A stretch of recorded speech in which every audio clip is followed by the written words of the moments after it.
week 5 patient, handoff of care. Patient is a 59-year-old male. Patient's a DNR.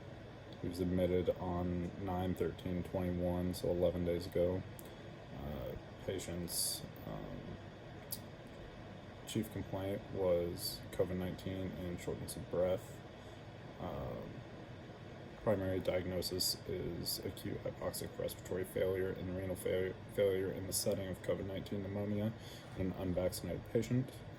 Patient's medical history is acute kidney injury, acute hypoxic respiratory failure, COVID-19, pneumonia, renal failure, pulmonary embolism, diabetes, and hypoglycemia. Patient's under airborne precautions. And the patient does not take any home respiratory medications or therapies.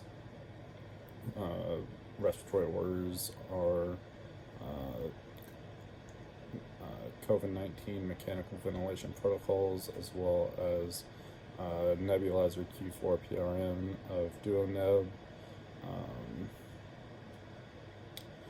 Patient's fully sedated with 10 milligram per milliliter infusion of propofol, with a continuous IV, a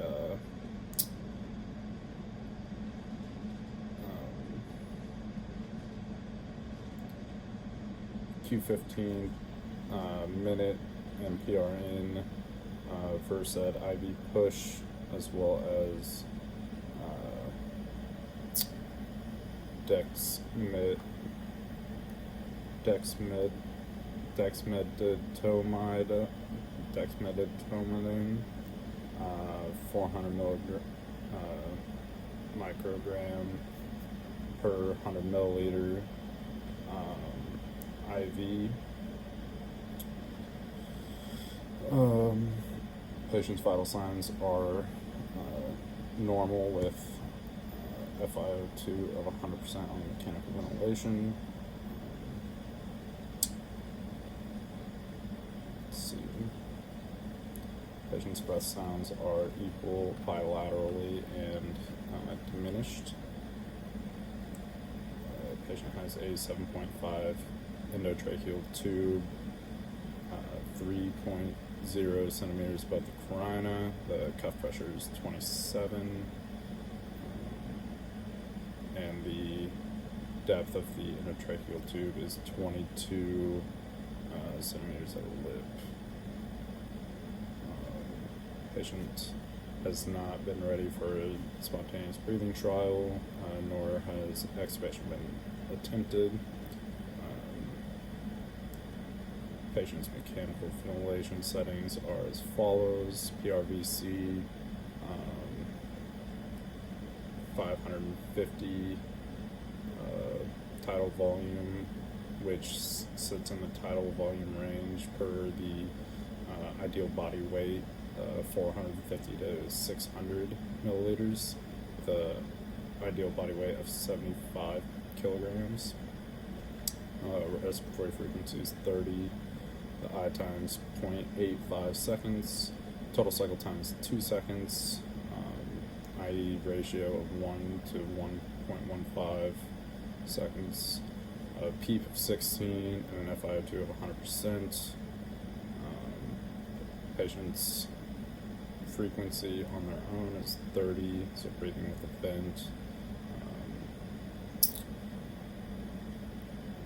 Inspiratory tidal volume of 536 on their own.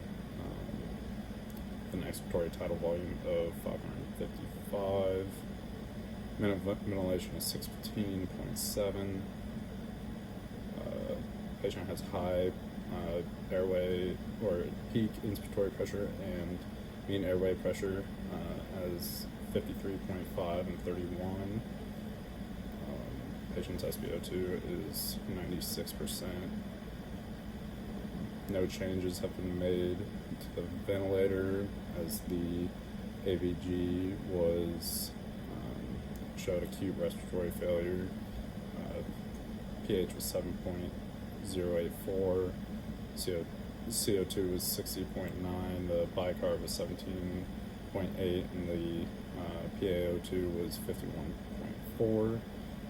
With the settings on the vent being maxed out, there wasn't much place to go.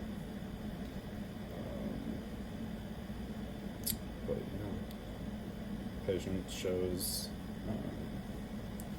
high white blood cell counts and low red blood cell counts, making them anemic, and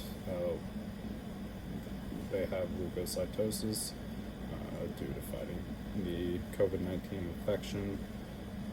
Current therapies are to be continued, and may consider adding chest percussion therapy via the bed, as well as a blood transfusion to allow more cells to carry oxygen.